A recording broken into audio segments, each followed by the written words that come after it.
Sunlight streams through my floor-to-ceiling windows, casting rainbow prisms across my bedroom walls from the crystal decorations the staff meticulously arranged last night.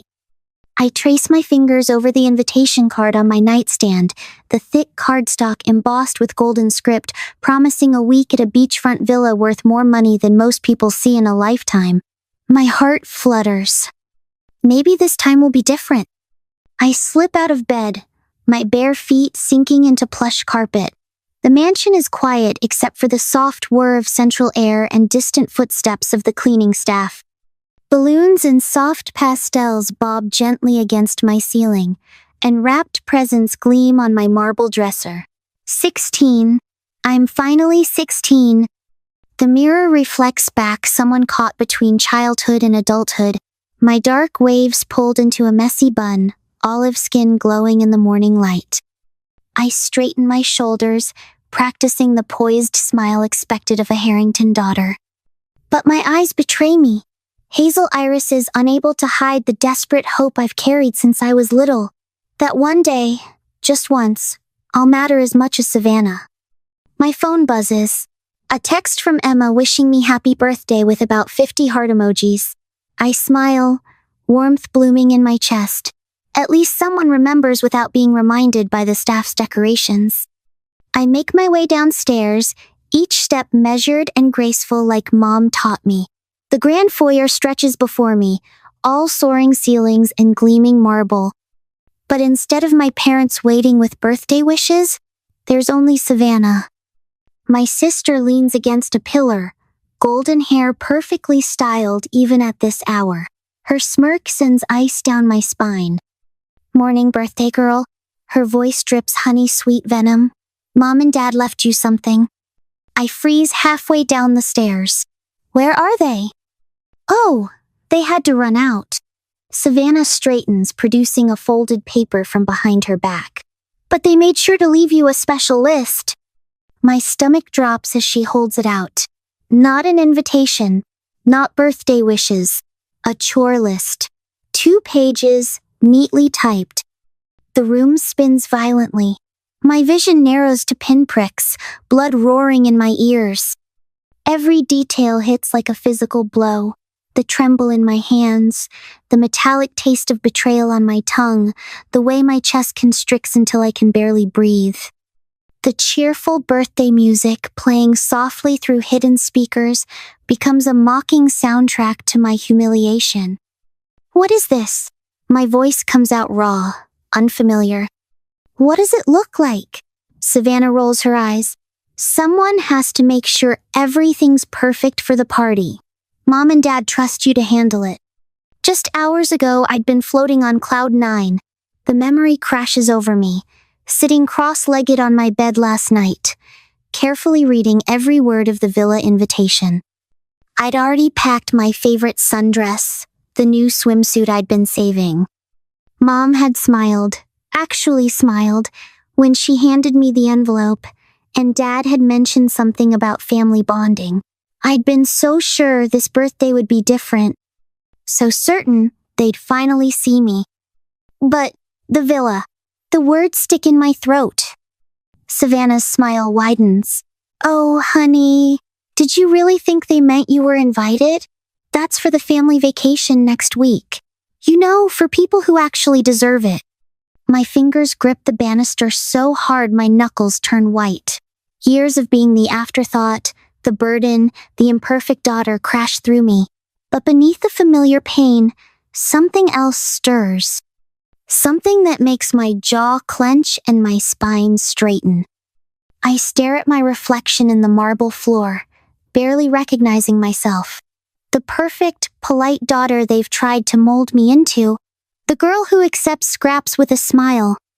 The sister who steps aside, so Savannah can shine. Number not anymore.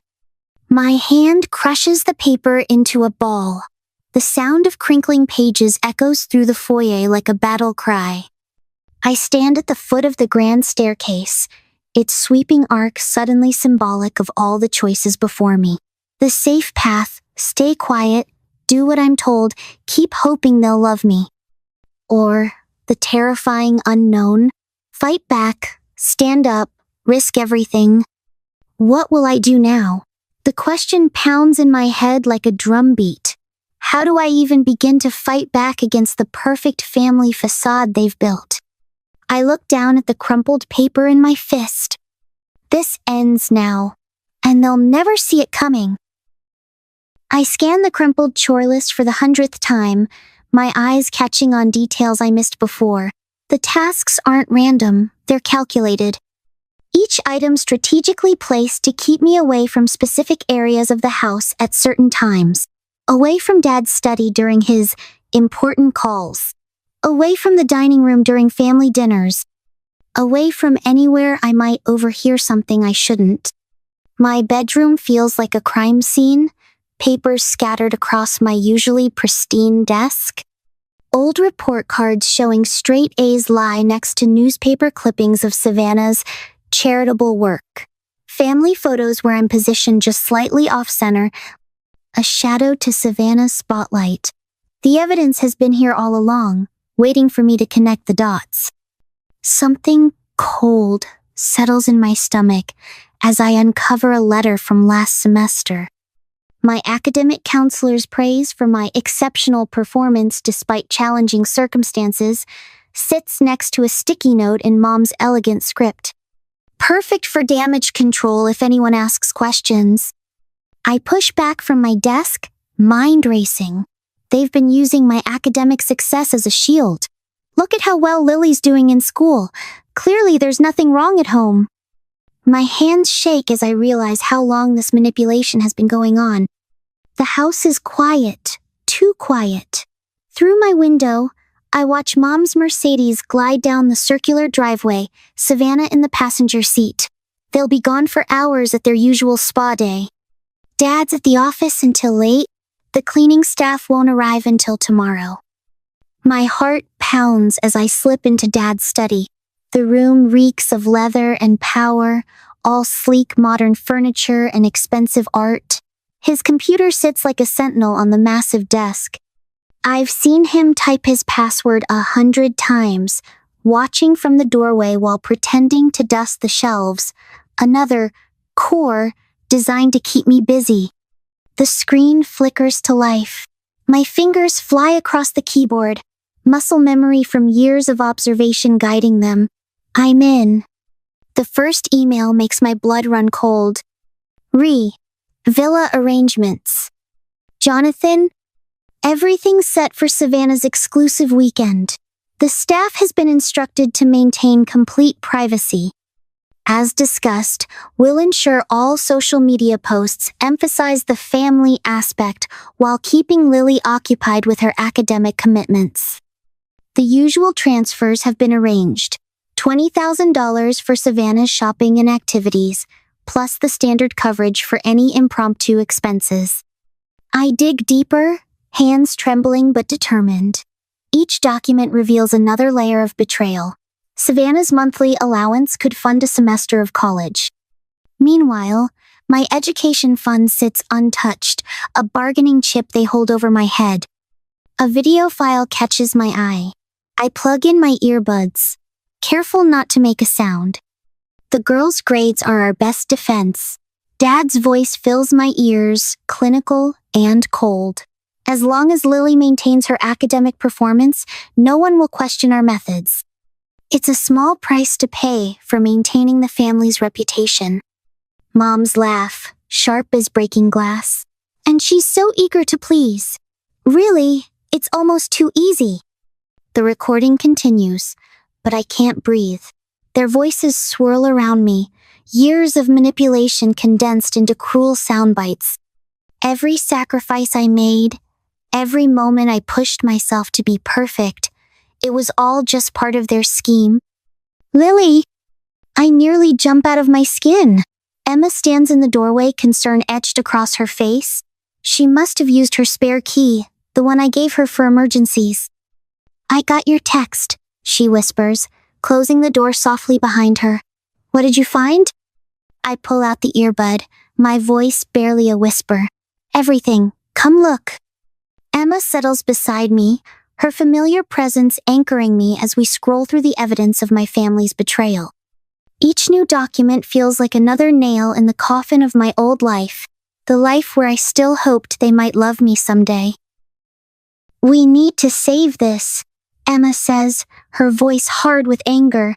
She pulls a USB drive from her backpack. All of it. As we copy the files, a new email notification pops up. The sender's name makes my stomach lurch. Mr. Coleman, the family lawyer. The message is brief but clear. Any disruption to the established arrangement will result in immediate consequences. Your academic future hangs in the balance. Choose wisely. I meet Emma's eyes, seeing my own anger reflected back. They think they can keep controlling me with threats. She squeezes my hand. "They don't know who you really are. Not yet." The USB drive blinks as it finishes copying. In my pocket, my phone buzzes with another threatening email. But for the first time, I feel something stronger than fear. They built their perfect family facade on my silence. Time to show them how loud I can be.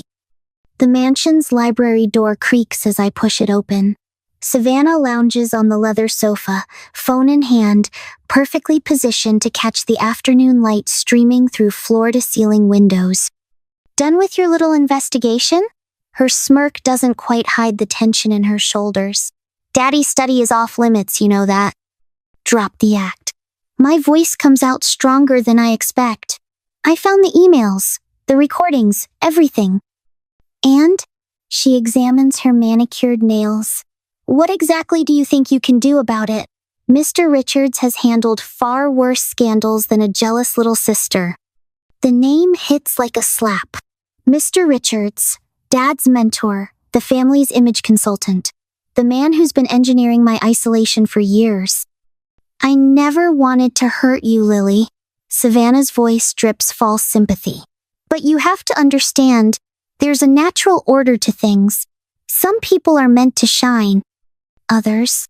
She waves her hand dismissively. "Well, you've always been good at staying in your lane." My phone buzzes again. A text from Mr. Hernandez, my AP literature teacher. "Want to discuss your last essay. Important opportunity. My classroom, 7:30 tomorrow." A moment later, another message. This one from Aunt Caroline, Mom's estranged sister. "Heard about the birthday celebration. We need to talk. I've been there." I look back at Savannah, still lounging like a cat in her sunbeam. She has no idea how many cracks are forming in her perfect world. "You're right about one thing," I say, turning to leave. "I am good at staying in my lane, but maybe it's time to change lanes altogether." Her laughter follows me out, but it sounds hollow now. Empty, like everything else in this house. Emma waits in my room, the USB drive clutched in her hand like a lifeline. "Ready?" I nod, pulling up the draft of the email I've prepared. Just a small taste of the evidence, enough to make waves at Dad's next investor meeting. My finger hovers over the send button. "They'll try to stop you," Emma warns. "Let them try." I hit send. This is just the beginning. "Did you see what that Harrington girl posted?" The whispers follow me through the mansion's marble corridors, each one a tiny needle under my skin. So ungrateful. After everything her parents have done, I keep my head high, clutching my phone where another carefully crafted social media post from Savannah glows on the screen. This one shows her lounging by our infinity pool, caption gushing about family love and gratitude.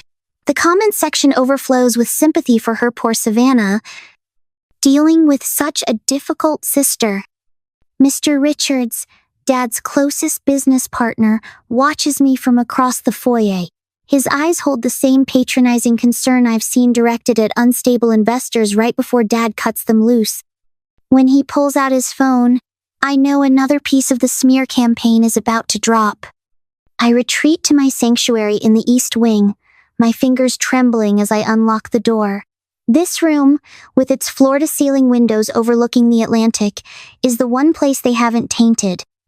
Yet, the leather-bound journal on my desk calls to me.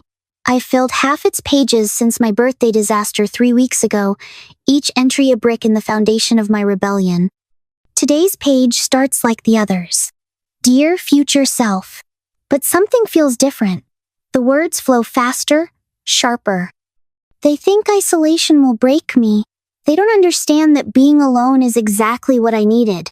Every fake smile, every condescending pat on the head, it was all preparation.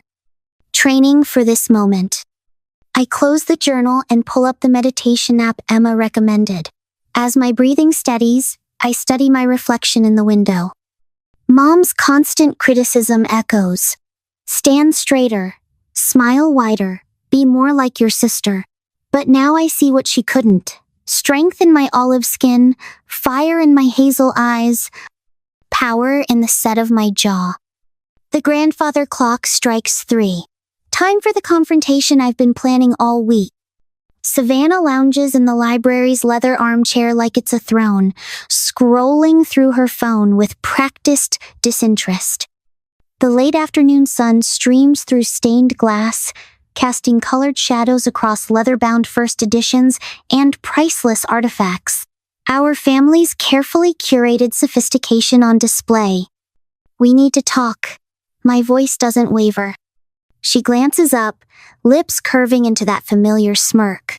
About your little tantrum on Instagram? God, you're so embarrassing. About 16 years of lies. I plant myself in front of her, blocking her escape route. About how you and Mom and Dad systematically destroyed every chance I had at. Destroyed? She laughs, but there's an edge to it. We gave you everything. Private schools, dance lessons, that ridiculous art camp. Scraps. The word explodes from me. Everything you didn't want. Every opportunity that wasn't good enough for precious Savannah first. She stands, using those 2 inches of height difference like a weapon. You're delusional. This is exactly why they didn't invite you to the villa. You're unstable. Really? I pull out my phone, fingers steady now. Is that what the country club board would think when they see the real numbers? How much Dad spends on your hobbies versus my education? The blood drains from her face. You're bluffing. Try me. The silence stretches between us, heavy with years of unspoken truth. When she finally speaks, her voice has lost its honey-sweet venom. You'll never win this. No one will believe you over us. I meet Emma at Cafe Luna, our usual spot 3 blocks from the mansion. The afternoon crowd provides perfect cover. No one from the country club would be caught dead in a place with mismatched mugs and local art on the walls. I brought backup, Emma says, nodding toward a corner booth. Mr. Hernandez, my AP literature teacher, sits with his worn leather briefcase. Next to him, Aunt Caroline's familiar silver hair catches the sunlight. My throat tightens. You all came. Of course we did. Emma squeezes my hand. We've got the documentation you asked for. Mr. H pulled your attendance records. And the emails about family emergencies during exam weeks? He adds quietly. Aunt Caroline slides a manila envelope across the table. Bank statements. Your father's not as careful with his passwords as he thinks. The garden lights flicker on as sunset approaches, casting a warm glow over the carefully arranged chairs. I adjust the projector screen one last time, heart pounding as cars pull up to the mansion's side entrance. Board members, business partners, people whose opinions matter to Jonathan Harrington. Quite the setup, Mr. Richards says, pausing at the garden's entrance. His smile doesn't reach his eyes, though I'm not sure what could be so important it requires all of us here on such short notice. I mirror his fake smile. You'll see. The presentation is brutal in its simplicity. Bank statements, email threads, a timeline of coincidences that shows a clear pattern of sabotage. With each slide, the whispers grow louder. By the time I show the comparison of educational investments, hundreds of thousands for Savannah's prestigious programs versus the bare minimum for mine, even Mr. Richards has lost his condescending smile. Later, I walk along Miami Beach, letting the waves wash away the day's tension. Each step feels lighter, freer. The ocean breeze carries away 16 years of doubt and shame, replacing them with something stronger, certainty. My phone buzzes with messages from Emma and Aunt Caroline, time for our late-night strategy session. But as I turn to leave, something stops me. A moment of perfect clarity, standing between sea and sky. They thought they could break me. Instead, they taught me how to fight back. The study is dark when I return, perfect for what comes next. Emma's voice comes through my earbuds, steady and sure as we review the plan. Aunt Caroline's encrypted messages light up my screen with tactical suggestions. Tomorrow's surprise party will be anything but celebratory, at least for them. I reach for Dad's desk drawer, searching for his spare laptop charger, when my fingers brush something unexpected. A USB drive unmarked and dusty. Probably forgotten. My laptop whirs to life, the USB's contents loading slowly. A video file, then another, and another. My hand flies to my mouth as the first recording plays. Dad's voice, clinical and cold. Of course we can't let her take the scholarship. It would overshadow Savannah's achievements. No. We'll handle Lily's academic future our way. Mom's laugh, sharp as broken glass. She'll understand someday. It's all for the family's best interest. I sit in the dark, letting their words wash over me, each confession more damning than the last. My hands don't shake as I copy the files. They never thought I'd find this. They never thought I'd fight back. That was their biggest mistake of all. My living room transforms into a war room before my eyes. 3 monitors glow in the dimness, their screens reflecting off the polished marble floors of our Miami Beach mansion. Evidence binders line the oak shelves where Mom's precious Fabergé collection once perched. The irony doesn't escape me, her symbols of wealth now replaced by proof of their corruption. Emma hunches over one of the laptops, her fingers flying across the keyboard as she sets up the encrypted live stream. All systems are ready, she murmurs, pushing her glasses up. You sure about this, Lily? I trace my finger along the timeline sketched on our whiteboard, each beat of my plan marked in precise detail. Maps of the mansion grounds and printed emails cover the walls like wallpaper, a tapestry of betrayal waiting to be exposed. I've never been more sure of anything. The surprise celebration event I've orchestrated is already in full swing downstairs. Crystal glasses clink and fake laughter echoes through the halls. Every detail has been meticulously planned, from the strategic placement of evidence displays to the careful guest list of Dad's most influential business contacts. My phone vibrates. Another text from Dad's business partner asking if I'll reconsider my rash actions. I delete it without reading further. They still think I'm the same quiet girl they could push around. Their mistake. The security feed shows Savannah preening in front of a mirror in the foyer, rehearsing her speech one last time. Her golden hair catches the light from the chandeliers, perfect as always. But there's a tremor in her hands as she smooths her designer dress. Live streams picking up viewers, Emma says, eyes locked on the metrics climbing across her screen. Words getting out. We've got over 5,000 people watching already. I straighten my shoulders, checking my reflection in the darkened window. My dark waves fall loose past my shoulders, no more innocent ponytail. Dark eyeliner rings my hazel eyes like war paint. The girl who used to shrink from confrontation is gone. The celebration space I've designed is a masterpiece of irony. Elegant decorations blend seamlessly with carefully placed evidence displays.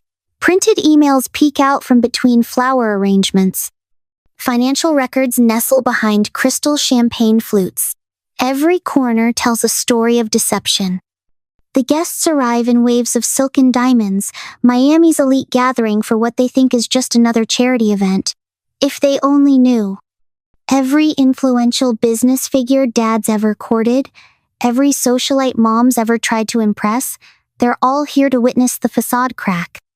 I spot Mr. Richards, Dad's closest ally, glad-handing near the champagne fountain. His booming laugh carries up the stairs, but I catch the way his eyes dart around the room. He knows something's coming. They all do. The screens behind the makeshift podium glow to life as the techs run their final checks. In less than an hour, those same screens will display every damning email, every secret recording that proves what this family really is. My heart pounds against my ribs, but my hands are steady as I pull up the first file. 5 minutes until Savannah's speech, Emma warns, then adds, "Social media's blowing up. The hashtag is trending." I nod, sliding the final USB drive into place. Time to give my dear sister the spotlight she's always craved. The marble staircase stretches before me like a runway. Each step down feels like crossing a threshold, from victim to victor, from pawn to player. The whispers fade as I emerge into the foyer, heads turning to track my entrance. Savannah's perfectly practiced smile falters when she sees me. For a fraction of a second, uncertainty flickers in her eyes. Good. Let her wonder. Let her worry. She takes the podium like she's accepting an Oscar, all graceful movements and false modesty. "Thank you all for coming tonight," she begins, her voice dripping honey. "Our family has always believed in excellence, in pushing ourselves to achieve more." I position myself by the control panel, watching the seconds tick down. Emma's voice comes through my earpiece. "Ready when you are." Savannah's reaching her crescendo, arms spread wide as she proclaims, "Everything we do is out of love." My finger hovers over the button. A lifetime of swallowed tears and silent rage crystallizes into this single moment of crystal clear purpose. "Now," I whisper. The screens behind her explode with color. Emails, bank statements, voice recordings. Her voice dies mid-sentence as the first video clip plays, her own words condemning her. "Of course we never meant to include her. She's just not family material." The crowd's murmurs turn to gasps. Champagne glasses freeze halfway to lips. Mr. Richards' face goes ashen as his own emails flash across the screen. Then Marcus Chen stands up, CEO of Miami's largest tech company and Dad's most important business connection. His voice cuts through the chaos. "Is this true, Savannah? These recordings of your father discussing academic fraud?" Savannah's mouth opens and closes, but no sound comes out. The perfect princess, finally speechless. "I've seen enough." Marcus's words crack like a whip. "My company cannot be associated with this kind of behavior. Consider our contracts terminated." It's like watching dominoes fall. Other business leaders stand, phones already out, distancing themselves from the scandal. Savannah's supporters huddle in corners, whispering frantically. The carefully maintained facade of power crumbles brick by brick. Savannah spins toward me, her mask finally cracking. For the first time in my life, I see real fear in my sister's eyes. I hold her gaze as her carefully constructed world continues to collapse. "Happy birthday to me," I mouth silently. The chaos is beautiful. My phone buzzes again, but this time it's not a threat. The anonymous message makes my breath catch. "There's more. So much more. Check your secure email. This goes deeper than even you know." I smile as the screens continue their relentless display of truth. They never saw me coming. And I'm just getting started. The laptop screen flickers in my darkened bedroom, casting harsh shadows across my face as I stare down my family. Savannah's perfect golden waves frame her face like a crown, while Mom and Dad flank her in the Miami Beach office's pristine conference room. The contrast between their polished appearance and my quiet strength makes my fingers curl against my desk. "Lily, darling." Mom's voice drips artificial sweetness through the video call. "We're only thinking of your best interests. You know that, don't you?" I trace the edge of the USB drive in my pocket, the one containing every shred of evidence I've gathered. Its weight grounds me as Dad's icy tone cuts through the speakers.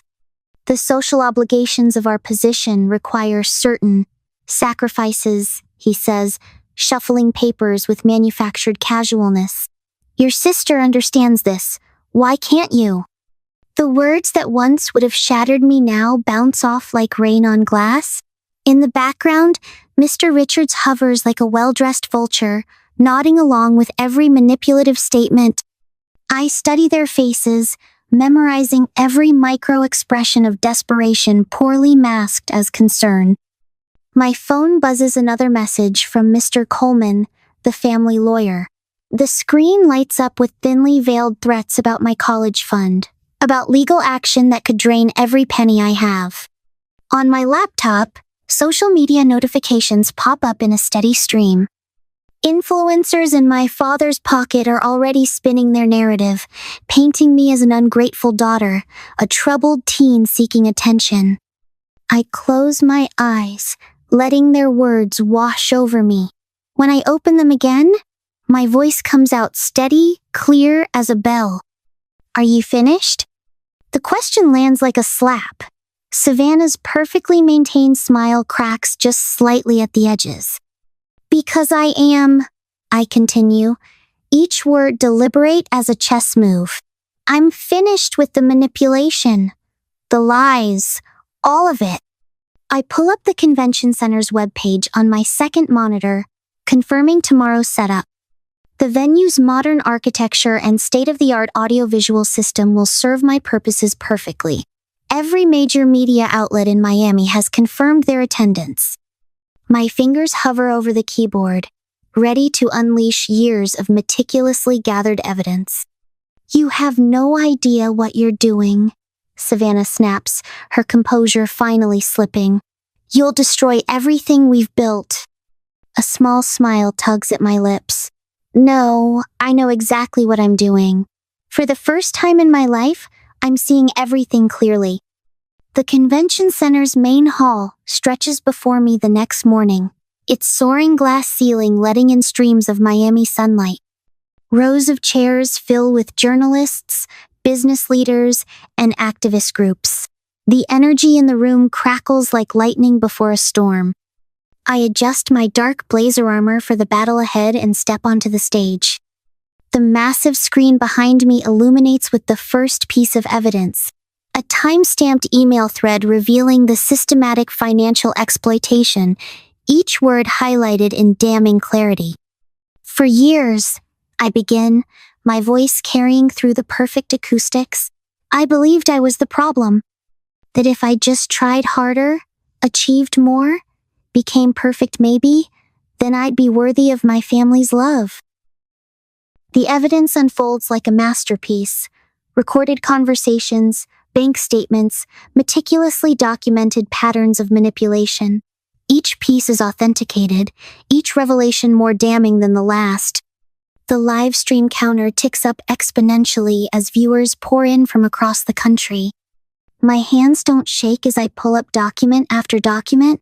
The timestamps flash across the screen, every manipulation, every lie, every moment they chose Savannah over me caught in pristine digital clarity. The audience's gasps punctuate each revelation like a Greek chorus of justice. Alexander Thompson rises from his front row seat, his silver hair catching the spotlight. As a business leader in this community, his voice booms through the hall. I am appalled by this breach of trust. The Harringtons have exploited not just their daughter, but the very principles of family and integrity we hold dear. Dr. Cynthia Morales steps forward next, her legal credentials displayed prominently on the screen. What we're seeing here isn't just emotional manipulation, it's a calculated pattern of financial exploitation and educational fund mismanagement. Social media explodes. Number Justice for Lily trends nationwide as clips from my presentation go viral. The live chat floods with support messages and similar stories. Emma stands in the wings, tears streaming down her face as she captures everything on her phone. The final confrontation unfolds on live television 3 days later. The studio lights burn hot against my skin as I face my family one last time. Savannah's perfect mask has cracked completely, showing the scared girl beneath all that polished veneer. Mom's hands tremble around her designer handbag. Dad can't quite meet my eyes. You want to know the real reason I'm doing this? My voice carries through the hushed studio. Not for revenge, not even for justice. I'm doing this so that every other 16-year-old girl trapped in a gilded cage knows she has the power to break free. Later that night, in the quiet safety of my new room at the Parkers' house, my phone lights up with an encrypted message. The sender is anonymous, but the content makes my heart race. Harrington Family Foundation meeting the 15th of June. Full audio recording available.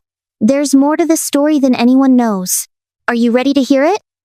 I stare at the message for a long moment, my finger hovering over the screen. Sometimes, I realize freedom isn't just about breaking chains, it's about choosing which battles are worth fighting next.